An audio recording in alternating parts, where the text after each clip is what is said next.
मेरी तरफ से जानी टीवी देखने वाले सभी दोस्तों को अस्सलाम वालेकुम। दोस्तों, आज की इस वीडियो में मैं आप लोगों को सैर करवाने वाला हूं मशरिक़ वुस्ता में वाक़े और पाकिस्तान के हमसाया मुल्क ईरान की। ईरान जिसके मशरिक़ की जानब पाकिस्तान और अफगानिस्तान, मगरब की जानब तुर्की और इराक, शुमाल में बहिरा कज़वीन, आर्मेनिया और आज़रबाईजान, जबकि जनूब की जानब से इस मुल्क को खलीज फारस ने घेर रखा है। आज की इस वीडियो में हम आप लोगों को ईरान के बारे में वो तमाम बातें बताएंगे जो आज से पहले शायद ही आप लोग ईरान के बारे में जानते होंगे। लेकिन वीडियो का बाकायदा आगाज करने से पहले नए आने वाले तमाम साथियों से मेरी गुजारिश है कि YouTube पर मौजूद हमारे चैनल जानी टीवी को सब्सक्राइब करते हुए साथ मौजूद घंटी के बटन को लाजमी दबा दें ताकि तमाम मालूमाती और तफरीही वीडियो बिना किसी रुकावट के आप तक पहुंचती रहें। दोस्तों, ईरान की तारीख दुनिया की कदीम तरीन तारीखों में से एक है। ईरान में सारे कदीमा वालों को कदीम जिंदगी के कई एक आसार मिले हैं जिनसे ईरान की कदीम जिंदगी के वजूद का यकीन होता है। लफ्ज़ ईरान संस्कृत के लफ्ज़ आर्या से निकला हुआ है। आर्या जिसके मैनी बुजुर्ग या मोअज़्ज़िज़ के हैं, ये उस कौम का नाम है जो तकरीबन 2500 साल कबले मसीह में वस्त एशिया से चरागाहों की तलाश में निकली थी और फिर ईरान की सरजमीन को पामाल करती हुई पाकिस्तान में दाखिल हुई थी और यहाँ की कदीम मुहज़्ज़ब कौम द्रावड़ को जनूब की जानब धकेलकर खुद यहाँ काबिज हो गए थे। अगर आपके जहन में ये ख्याल आ रहा है कि अराई कौम जो इस वक्त पाकिस्तान में मुकीम है इसी नस्ल से ताल्लुक़ रखती है, तो ये बात अपने जहन से निकाल दें, क्योंकि अराई लफ्ज़ आराइन लफ्ज़ से निकला हुआ है और आर्या लफ्ज़ आर्यान से। आर्यान कौम के आज भी जो बाकियात हैं वो आपको हिंदुइज्म और शिया बरादरी की सूरत में नजर आएंगे। 2500 कबले मसीह में जब ये कबाइल ईरान में दाखिल हुए थे तो उन्होंने मुकामी चरागाहों पर कब्जे के अलावा यहाँ की हुक्मरानी भी संभाल ली और बाकायदा तौर पर छोटी छोटी रियासतें कायम की गईं। आतिश परस्ती इन कौमों का मजहब हुआ करता था। आर्या लोग जब बरे सगीर और ईरान में दाखिल हुए तो ये ग्रोहों में तकसीम हो गए। इनके मजीद मुख्तलिफ नामों से कई कबाइल वजूद में आए, जिनमें माद कबाइल इसीलिए ज्यादा अहमियत का हामिल है क्योंकि इस कबीले ने ईरान के बेशतर रकबे पर 678 कबले मसीह में अपनी सल्तनत कायम की थी। 550 कबले मसीह में इस सल्तनत के खात्मे के बाद हखामनशी सल्तनत कायम हुई। यह सल्तनत 338 कबले मसीह तक कायम रही, मगर यह वो सल्तनत थी जिसने ईरान की कदीम सल्तनतों की बुनियाद रखी। फिर यहाँ कदम पड़े सिकंदर आजम के, जिसने मकदूनिया की हदूद को वसी करते हुए तुर्कमेनिस्तान, ईरान और हिंदुस्तान के बेशतर हिस्से जो आज पाकिस्तान में वाक़े है पर अपनी हुकूमत कायम की। सिकंदर आजम के बाद जो भी सल्तनत ईरान की सरजमीन पर आबाद हुई थी वो मैं आपको पहले ही तुर्कमेनिस्तान पर बनाई जाने वाली वीडियो में बता चुका हूँ। दोबारा तारीख के झरोकों में जाने की बजाय हम ईरान की गुज़िश्ता चंद सदियों की बात करते हैं जब तुर्कुल नस्ल के एक मुकामी शाही खानदान ने इस सरजमीन पर खानदाने अफशार की बुनियाद रखी थी। इस सल्तनत की बुनियाद अजीम बादशाह नादिर शाह ने 1736 ईस्वी में रखी थी। नादिर शाह ने आज के 17 ममालिक पर अपने कब्जे कर रखे थे, जिनमें Turkmenistan, Iran, Pakistan, Afghanistan, Uzbekistan, Iraq, तुर्की, बहरीन, चीचनिया और ओमान के कुछ हिस्सों के अलावा दीगर कई एक ममालिक थे। इस खानदान की हुकूमत में कोई भी मुल्क ऐसा नहीं था जिसके मुकम्मल हिस्सों पर इस खानदान की हुकूमत हो। खानदाने अफशार की हुकूमत बाज़ इलाकों में 1796 ईस्वी तक कायम रही, मगर 1747 ईस्वी में ईरान के कुछ हिस्सों समेत पाकिस्तान, हिंदुस्तान और अफगानिस्तान के बेशतर इलाकों पर अहमद शाह दुरानी ने दुरानी सल्तनत की बुनियाद रखी। 1750 ईस्वी में ईरान के कुछ हिस्सों पर खानदाने जंद ने अपने झंडे गाड़े। 1785 ईस्वी में एक और खानदान जिसे खानदाने काजार कहा जाता है ने दौलते आलिया ईरान की बुनियाद रखी।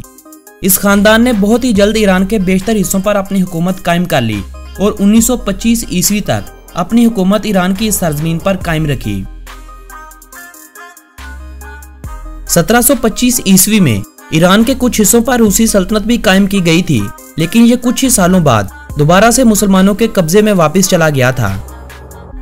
1925 ईस्वी में काजार खानदान की हुकूमत के बाद रजा शाह पहलवी ईरान पर तख्त नशीं हुआ। 1935 तक ईरान को दुनिया फारस के नाम से जानती थी, मगर 1935 में रजा शाह पहलवी ने फारस को ईरान के नाम से नवाजा। रजा शाह पहलवी के दौरे हुकूमत में बरतानिया ने ईरान के तेल के ज़खायर पर कब्जे करने की कोशिश की। रजा शाह ने इसकी मुखालफत की तो बरतानिया ने सोवियत यूनियन के हमरा ईरान पर चढ़ाई शुरू कर दी और रजा शाह पहलवी को मुल्क बदर कर दिया। रजा शाह के मुल्क बदर होने के बाद उनके बेटे ने हुकूमत संभाली तो कई दानिशवरों ने अवाम को साथ मिलाकर ईरान के नाम पर एहतजाज किया, तो रजा शाह के बेटे ने ईरान और फारस दोनों को ईरान का नाम रखने पर इत्तेफाक किया। पहलवी खानदान का खात्मा इनकलाबे ईरान ने किया। 1979 ईस्वी में इनकलाबे ईरान के बाद इमाम खमीनी मुल्क के सुप्रीम लीडर के ओहदे पर फाइज हुए। इनकलाबे ईरान से पहले ईरान में तालीम की शरह 42% थी, जो अब बढ़कर 98% तक पहुंच चुकी है।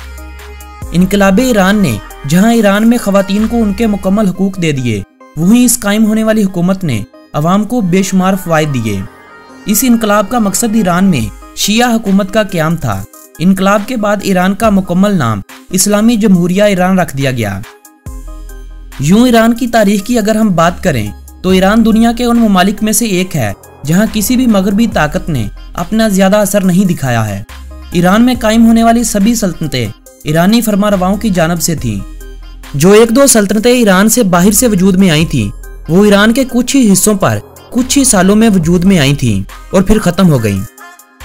इनकलाबे ईरान के बाद जब ईरान की हदूदबंदी की गई तो ईरान का रकबा 16,48,195 मरबा किलोमीटर रह गया था, जो अपने रकबे के एतबार से दुनिया का 17वां बड़ा मुल्क बनता है। जबकि 2017 की एक रिपोर्ट के मुताबिक इस मुल्क की आबादी 8 करोड़ 10 लाख अफराद थी और आबादी के लिहाज से इस मुल्क को दुनिया में 18वां नंबर हासिल था। ईरान की खाम मुल्की पैदावार 438.3 बिलियन डॉलर थी और फीकस मजमूई आमदनी $5,383 थी। ईरान की करेंसी को ईरानी रियाल कहा जाता है। ये दुनिया के दीगर रियाल करेंसी वाले ममालिक में सबसे कमजोर करेंसी होने के अलावा दुनिया की कमजोर तरीन करेंसियों में शुमार की जाती है। एक पाकिस्तानी रुपए के बदले में आने वाले ईरानी रियाल की कीमत 345.50 होगी, जबकि एक इंडियन रुपए के बदले में 598.62 ईरानी रियाल आ जाएंगे। ईरान की ये करेंसी ईरान के अलावा सीरिया के कुछ हिस्सों, अफगानिस्तान के कुछ हिस्सों और इराक के कुछ हिस्सों में इस्तेमाल की जाती है। 2016 में ईरानी पार्लियामेंट ने रियाल लफ्ज को खत्म करते हुए इस करेंसी को रियाली तोमान का नाम दिया था, लेकिन यह नाम देने के बावजूद भी ईरानी अवाम और गैर मुल्की अभी तक ईरान की करेंसी को रियाल के नाम से ही जानते हैं। वक्त के लिहाज से ईरान पाकिस्तान से 30 मिनट पीछे है, जबकि ये मुल्क पाकिस्तान के हमसाया मुल्क होने की वजह से पाकिस्तान से दूर नहीं बल्कि हमसाया मुल्क है। अलबत्ता पाकिस्तान के मुख्तलिफ शहरों से ईरान में जाने के लिए आप ईरान में मुख्तलिफ रस्तों के जरिए दाखिल हो सकते हैं। ईरान में बहुत ही कदीम इमारतें और मुकामात ऐसे हैं जिसे देखने के बाद यकीनन आप चौंक जाएंगे। ईरान में लाखों की तादाद में शिया बरादरी हर साल पाकिस्तान से जाती है। ज़ायरीन की ये बसें ज़ायरीन को पाकिस्तान से ईरान तक ले जाती हैं। पाकिस्तान से ईरान के मशहूर शहर तक जाने के लिए बसें 1500 से 2000 पाकिस्तानी रुपए लेती हैं, जबकि पाकिस्तान और ईरान बॉर्डर से शेयर टैक्सी 4 से 5000 रुपए तक मिल जाती है। अगर आप सोच रहे हैं कि ईरान एक खतरनाक मुल्क है तो ये बात अपने ज़हन से निकाल दें। ईरान खतरनाक हो सकता है अमेरिका के लिए, शाम के उन मुसलमानों के लिए जो सुन्नी बरादरी से ताल्लुक़ रखते हैं, लेकिन पाकिस्तानियों के लिए नहीं।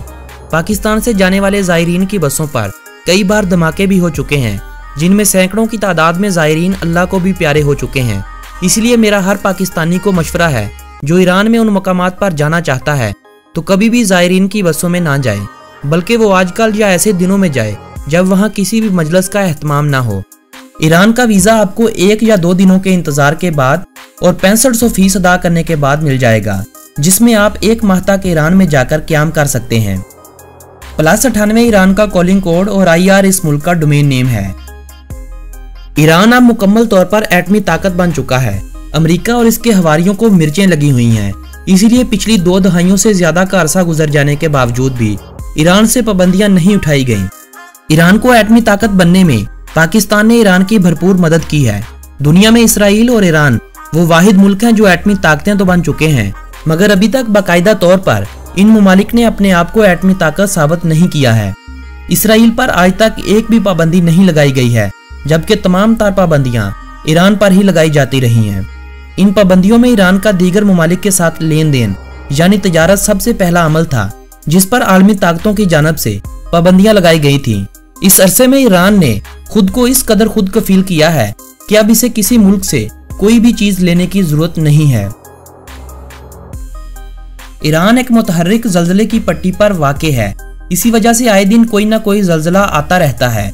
1991 से लेकर अब तक ईरान में 1000 से जायद जल्जले आ चुके हैं, जिनमें अब तक 18,000 के करीब अफराद लकमाए उजल बन चुके हैं। फारसी इस मुल्क की कौमी और सरकारी जुबान का दर्जा रखती है। ईरान की ज्यादातर आबादी फारसी जुबान का ही इस्तेमाल करती है, जबकि दीगर तस्लीम शुदा जुबानों में आज़रबाईजानी, कुर्दिश, अरबी, बलोची, तुर्कमेनी, आफशार और आर्मीनी जुबानें सबसे ज्यादा अहम हैं। शिया मुस्लिम इस मुल्क में पाया जाने वाला सबसे बड़ा मजहबी गिरोह है और शिया मुस्लिम ही मुल्क का कौमी मजहब है। दीगर तस्लीम शुदा मज़ाहब में यहूदी, मजूसी और मसीही बरादरी है। सैकड़ों की तादाद में चंद एक दीगर मज़ाहब के लोग भी यहाँ आबाद हैं। मुल्क की 94% आबादी शिया मुस्लिम, 4% सुन्नी मुस्लिम और बाकी 1% यहूदी, मसीही बरादरी और मजूसी यहाँ आबाद हैं। ईरान की 50% से ज्यादा आमदनी तेल और गैस से हासिल की जाती है। तेल, गैस, ज़राअत और दीगर मादनियात के साथ साथ सियाहत इस मुल्क का बहुत बड़ा आमदनी का जरिया है। 2004 में इस मुल्क में आने वाले गैर मुल्कियों की तादाद 16,59,000 अफराद थी। फिर इराक जंग का आगाज हुआ तो बहुत से शिया लोग जो इराक जाने से महरूम हो गए, वो ईरान का सफर करने लगे। वैसे भी पिछले 4-5 सालों से सियाहत हर मुल्क की आमदनी का एक बड़ा हिस्सा बनता जा रहा है। ईरान में पिछले 4-5 सालों में सियाहत ने अपना खूब रंग छोड़ा है। 2014 से 2015 के दरमियान इस मुल्क में आने वाले गैर मुल्की सियाहों की तादाद 50 लाख से ज्यादा थी। सियाहों की ये तादाद सबसे ज्यादा शहर अस्फहान, शिराज और मशहद शहर का रुख करती है। इन शहरों में बेशुमार कदीमी मनाजर देखने को मिलते हैं। ईरान में कुल 22 यूनेस्को वर्ल्ड हेरिटेज साइट्स हैं, जो आने वाले गैर मुल्कियों को अपनी तरफ मुतवज्जा करती हैं।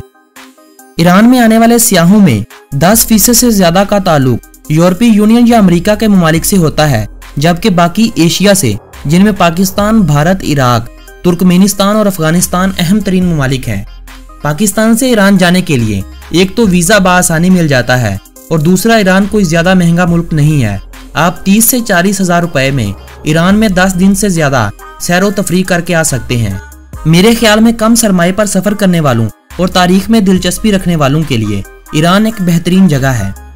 सर्दियों में ईरान घूमना एक बेहतरीन तफरीह का मौका साबित हो सकता है, मगर गर्मियों में ईरान का औसतन दर्जा हरारत 38 डिग्री सेंटीग्रेड होता है, जो यकीनन आपके सफर का मजा किरकिरा कर देगा। एशियाई चीता, जिसे भारतीय चीता भी कहा जाता था, भारत में तो ये अब ना होने के बराबर है। इसीलिए अब इसे एशियाई चीते के अलावा ईरानी चीते के नाम से पुकारा जाता है, क्योंकि ईरान में ईरानी चीते की बहुत बड़ी तादाद अभी तक मौजूद है। 8,200 इकसाम के दरख्त और बेशुमार इकसाम के फूल ईरान में पाए जाते हैं। इनके अलावा जानवरों की कई नापैद होती इकसाम तुर्कमेनिस्तान और आज़रबाईजान की पहाड़ियों में सरहद की जानब देखने को मिलती हैं।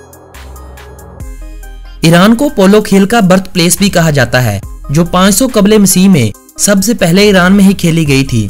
इस खेल को खेलों का बादशाह भी कहा जाता है, मगर इस खेल को 1900 ईस्वी से लेकर 1936 ईस्वी तक ओलंपिक्स खेलों में शामिल किया गया था, जिसके बाद से आज तक इसे ओलंपिक्स खेलों में शामिल नहीं किया गया है। मगर इसके बेशुमार मुकाबले दुनिया के कई एक ममालिक में मुनक्कद किए जाते हैं और ईरान पोलो के कई एक आलमी मुकाबलों की मेजबानी भी कर चुका है। पोलो के अलावा कबड्डी, बास्केटबॉल, वेट लिफ्टिंग, शतरंज, टेनिस, वॉलीबॉल और क्रिकेट इस मुल्क की दीगर मशहूर खेलें हैं। ईरान जिम्नास्टिक और मार्शल आर्ट की कई एक खेलों में अपना एक अलग नाम रखता है। पाकिस्तान की मलकियत लकी ईरानी सर्कस को शुरू करने वाले फनकार ईरान से ही ताल्लुक रखते थे, जिन्होंने शुरू में इस सर्कस को पाकिस्तान में मुतारफ करवाया और अपना एक नाम पैदा किया। ईरान की एक मारूफ कानूनदान और इंसानी हकूक की तर्जुमान शीरीन इबादी ईरान की वाहिद और मुस्लिम दुनिया की पहली खातून थी, जिसको अमन के नोबेल प्राइज से नवाजा गया था।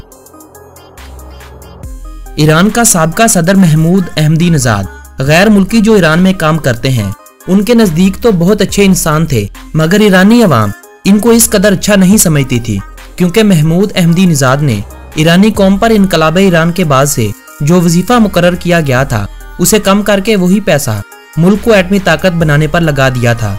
यही उनकी नाकामी की एक बड़ी वजह साबित हुआ। उनके दौर में इनकलाब ईरान के उन तमाम नुकात का ख्याल रखा गया जो ईरान के आइन में था। किसी भी मगरबी की तस्वीर वाले इश्तहारात को मुल्क में आवेजा करने के खिलाफ कार्रवाई की जाती थी। ईरान के हमसाया ममालिक के अलावा दुनिया के ज्यादातर ममालिक के साथ बेहतर ताल्लुकात बनाने में उन्हीं का हाथ था। बरे-सगीर में जब ईरानी और अरबी हुक्मरान काबिज हुए तो उन्होंने जहां अपनी यादें इस मुल्क पर नक्श कर दी, वहीं एक अपनी जुबानें भी इस मुल्क में छोड़ गए, जो यहाँ की मुकामी जुबानों गोजरी, हिंदी और दीगर जुबानों के साथ साथ कुर्दिश और बंगाली जुबान को साथ मिलाती हुई एक नई जुबान का वजूद कायम कर गई, जिसे आज पाकिस्तान की कौमी और सरकारी जुबान जबकि भारत की कुछ रियासतों की सरकारी जुबान होने का दर्जा हासिल है। यानी इन जुबानों से वजूद में आने वाली जुबान उर्दू है, जिसमें फारसी जुबान का एक बहुत गहरा असर देखने को मिलता है। फारसी का उर्दू जुबान के साथ बिल्कुल वैसा ही ताल्लुक है जैसे माँ का अपनी बेटी के साथ होता है। ईरान में दुनिया का 10% कुदरती तेल पाया जाता है। ईरान दुनिया का दूसरा सबसे ज्यादा गैस के ज़खायर रखने वाला मुल्क है। पाकिस्तान और ईरान के दरमियान गैस के मंसूबों पर पिछले कई सालों से काम जारी है। पाकिस्तान में सियासी हालात के पेश नजर अभी तक ये मंसूबे मुकम्मल नहीं हो पाए हैं। ईरान में शादी के बाद होने वाले बच्चे को बाप की मलकियत समझा जाता है। अगर खुदा ना करे कि मियाँ बीवी में अलहदगी हो जाती है तो औलाद पर हर तरह से बाप का हक होता है। ईरानी लड़कियां दुनिया की पुरकशिश और खूबसूरत लड़कियां कहलाई जाती हैं। ये लड़कियां अपने मुल्क के कवानीन का मुकम्मल एहतराम करती हैं। ईरानी लड़कियां हमेशा अपने सरों को ढांप कर रखती हैं। ईरानी कानून के मुताबिक अगर कोई ईरानी लड़की 9 साल से ज्यादा की उम्र में कोई जुर्म कर बैठे तो उसे सजा दी जाती है, जबकि लड़के को 15 साल से थोड़ी उम्र के बदले में माफ कर दिया जाता है। ईरान में लड़के और लड़कियों को 15 साल की उम्र में वोट डालने का हक हासिल है, जबकि दुनिया के बेशतर ममालिक में वोट डालने की उम्र 18 साल से शुरू होती है। ईरान में जहां इतने सख्त कवानीन बनाए गए हैं कि लड़कियां 9 साल की उम्र में अपने सर को नंगा नहीं रख सकती, गैर मर्दों के साथ सरेआम नहीं घूम सकती और हम जिन्स परिस्थिति जैसे अवामल की सजाए मौत करार दी गई है, इन सब के बावजूद भी ईरान की 40% लड़कियां शादी से पहल ही गैर जिनसी ताल्लुकात का शिकार हो जाती हैं। वैसे तो ईरान अपने आप को एक मुस्लिम मुल्क करार देता है। कुछ अच्छे कवानीन के साथ साथ ईरान में कुछ इंतहाई घटिया और गलीज तरीन अवामल भी सरजद होते हैं, मगर उन्हें कानूनी हैसियत हासिल है। जैसे ईरान में लड़कियां अपनी शादी से पहले अगर बुरी सोहबत का शिकार हो जाती हैं तो वो सर्जरी के जरिए अपनी जिनसी ताकत को वापस ले आती हैं। ईरान में लड़के लड़कियों को चंद दिनों, चंद हफ्तों और चंद महीनों तक एक दूसरे के साथ आर्जी शादी की इजाजत हासिल है। इस शादी को ईरान में मुत्ता कहा जाता है, जो मेरे नहीं बल्कि किसी भी सच्चे मुसलमान के नजदीक एक गैर इस्लामी और गलत अमल है। ईरान में शराब पर मुकम्मल पाबंदी आयद है, मगर हर साल 8 करोड़ लीटर शराब ईरान में सर्फ हो जाती है। हालांकि ईरान के कानून के मुताबिक शराब पीने वाले को 80 कोड़े मारे जाते हैं। जैसे पाकिस्तान, भारत और दुनिया के दीगर कई ममालिक के लोगों को खेल देखने और फिल्में देखने का शौक है, इनके बरक्स ईरान में लोगों को शायरी पढ़ना और सुनना बहुत ज्यादा पसंद है। ईरान के गांवों और शहरों में शायरी की महफिलें मुनक्किद होती रहती हैं, जिसमें अहले ईरान बढ़ चढ़कर हिस्सा लेते हैं। तेहरान शहर ईरान का दारुल हुकूमत और सबसे बड़ा शहर होने का एजाज रखता है। इस शहर को 12वीं सदी ईस्वी में बसाया गया था। इस शहर का कुल रकबा 686 मरबा किलोमीटर है और ये अपने अंदर तकरीबन 74 लाख अफराद को बसाए हुए है। दोस्तों, ये थी ईरान के बारे में दिलचस्प मालूमात पर मबनी एक खूबसूरत सी वीडियो। अगर ये वीडियो आप लोगों को पसंद आई हो तो इस वीडियो को अपने अजीजों अहबाब के साथ व्हाट्सएप और फेसबुक वाल पर शेयर करते हुए अपने पसंदीदगी का इजहार करें। अगर आप ईरान के कदीम और तफरीही मुकामात, ईरान जाने के लिए ईरान के वीज़े के हसूल और ईरान के बारे में रह जाने वाली बातों के बारे में जानना चाहते हैं तो इस वीडियो को कम से कम 10,000 लाइक दें और कमेंट करते हुए अपनी राय का इजहार करें, ताकि मैं जल्द से जल्द आप लोगों के लिए ईरान की दूसरी वीडियो बना सकूं। आप हमारे दूसरे चैनल जिसका नाम दिलचस्प मालूमात है वो भी सब्सक्राइब कर लें, क्योंकि जनूबी Africa, Sweden, Bangladesh, Bharat, Costa Rica, Vatican City और दीगर कई ममालिक की सैर और कई मालूमाती वीडियोस इस चैनल पर पोस्ट की जा चुकी हैं। अगर आपको हमारा चैनल दिलचस्प मालूमात नहीं मिल रहा तो कमेंट करें, हम आपको इस चैनल का लिंक दे देंगे, वरना ये लिंक आप डिस्क्रिप्शन बॉक्स से भी हासिल कर सकते हैं। मिलेंगे एक नई वीडियो के साथ, तब तक के लिए अल्लाह निगहबान।